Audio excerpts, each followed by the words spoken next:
आज के इस वीडियो में हम ये देखेंगे कि एक स्फेरिकल कैपेसिटर का जो है कैपेसिटेंस कितना होता है।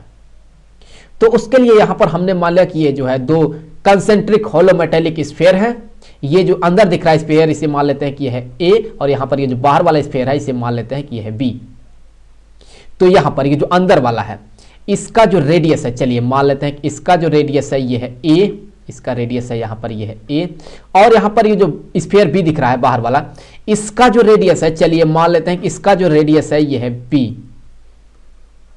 अब हम क्या करेंगे, अब हम यहां पर ये जो स्फीयर ए है इसे देंगे हम पॉजिटिव चार्ज। तो हमने इसे जो है हमने दे दिया प्लस क्यू चार्ज। तो ये जो प्लस क्यू चार्ज होगा ये इसके सरफेस पर जो है यहां पर यूनिफॉर्मली जो है यहां पर ये डिस्ट्रीब्यूटेड हो जाता है कुछ ऐसे। तो इसके सरफेस पर जो है ये प्लस क्यू चार्ज रिसाइड करता है कुछ इस तरह से। तो जैसे ही ये जो चार्ज है प्लस क्यू चार्ज इसके सरफेस पर यहां पर रिसाइड करेगा, वैसे ही इंडक्शन के कारण जो है आप कह सकते हैं कि यहां पर जो है इंड्यूस होगा इस स्फीयर बी के अंदर वाले सरफेस पर निगेटिव चार्ज। तो यहां पर जो चार्ज इंड्यूस होगा अंदर वाले सरफेस पर ये उतना ही होगा।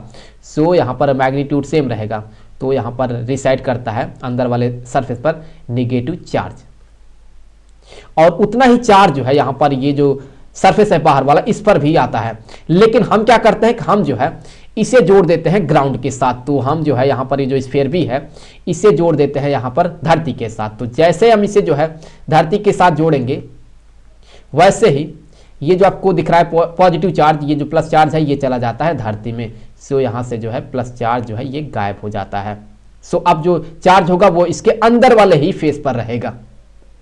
तो यहां से जो है हमें इस स्फेरिकल कैपेसिटर का जो है कैपेसिटेंस पता करना है।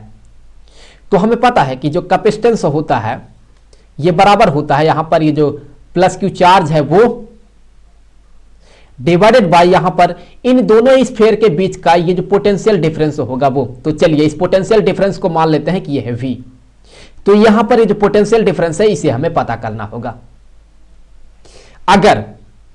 अगर यहां पर जो है हम एक गॉसियन सरफेस कुछ इस तरह से ड्रॉ करते हैं बाहर, तो ये जो गॉसियन सरफेस है ये अपने अंदर जो चार्ज इंक्लोज्ड करके रखेगा, टोटल चार्ज ये जीरो होगा, क्योंकि ये प्लस क्यू है ये माइनस क्यू है तो टोटल चार्ज जीरो हो जाएगा।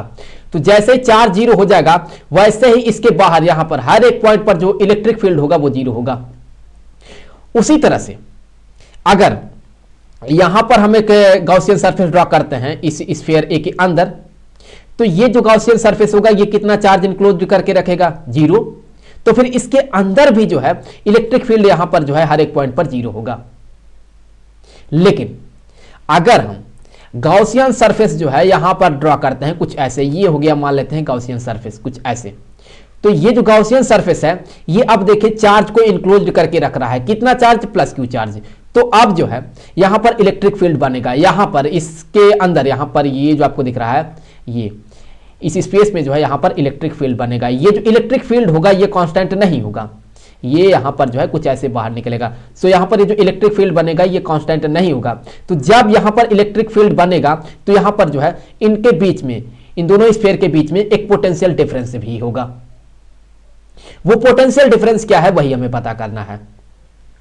तो इससे पहले हमने बात किया है कि ये जो स्फीयर भी है इसे जो है हमने जोड़ दिया है धरती के साथ। तो ऑब्वियसली इसका जो पोटेंशियल होगा इसका, इस स्फीयर बी का ये पोटेंशियल जीरो होगा। चलिए यहां पर ये जो वी बी होगा ये होगा जीरो के बराबर। लेकिन यहां पर ये जो स्फीयर ए है इसका पोटेंशियल जीरो नहीं होगा। इस स्फीयर पर जो है ये जो इसका खुद का चार्ज है प्लस क्यू, इसके कारण भी पोटेंशियल बनेगा, और यहां पर जो स्फीयर बी है इस पर ये जो माइनस क्यू चार्ज है इसके कारण भी पोटेंशियल बनेगा। तो चलिए इस स्फीयर का जो पोटेंशियल है इसे हम डिनोट करेंगे अभी वी ए से।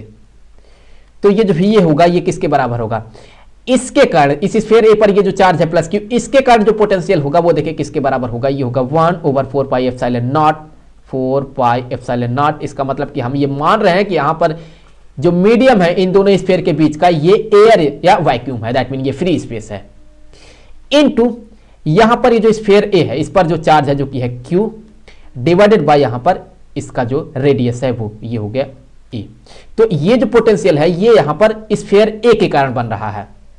अब इसी पर ये जो माइनस क्यू चार्ज के कारण जो पोटेंशियल बनेगा वो किसके बराबर होगा, यहां से हम सीधा कहेंगे कि चूंकि ये निगेटिव चार्ज है तो हम यहां पर कर देंगे माइनस, फिर यहां पर होगा 1/4 पाई एप्सिलॉन नॉट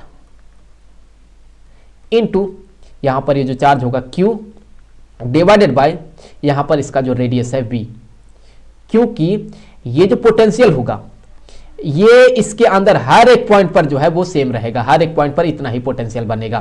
तो इससे आगे यहां से हम ये कह सकते हैं कि ये बराबर होगा, ये बराबर होगा, यहां पर हम कॉमन आउट करेंगे क्या, Q over 4 pi epsilon not, हमने इसे कर लिया कॉमन आउट, तो बचा क्या हमें ब्रैकेट में, हमें मिला यहां पर 1 over A minus 1 over B के।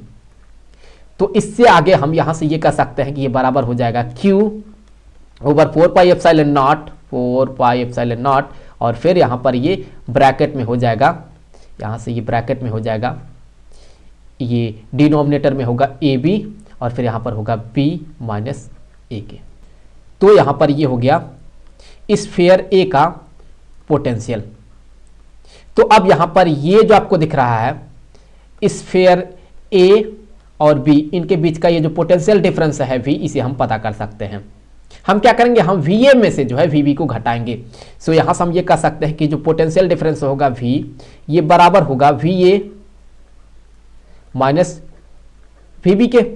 तो VA के जगह पर जो है हम इस वैल्यू को रखेंगे जो कि होगा यहां पर Q over 4 pi epsilon not, 4 pi epsilon not into यहां पर होगा B minus A divided by AB।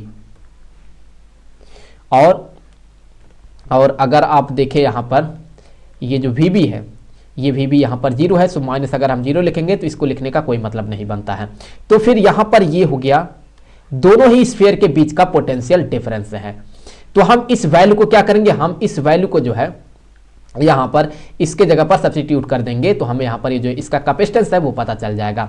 तो चलिए यहां से हम कह सकते हैं कि ये जो कैपेसिटेंस होगा C, ये बराबर होगा Q डिवाइडेड बाय V के जगह पर तो हम इस वैल्यू को सब्स्टिट्यूट कर रहे हैं, तो यहां पर होगा Q over 4 pi epsilon not, फिर यहां पर होगा ब्रैकेट में B minus A by AB के। तो यहां पर अगर आप देखें तो ये जो Q है, ये Q इस Q को कैंसिल कर देगा और ये जो AB है ये ऊपर चला जाएगा। तो वो यहां से जो कैपेसिटेंस है वो निकल के आएगा, क्या देखें यहां से ये जो C है कैपेसिटेंस, ये बराबर हो जाएगा 4 pi epsilon not AB divided by यहां पर होगा B माइनस A के। तो ये हो गया एक स्फेरिकल कैपेसिटर का कैपेसिटेंस।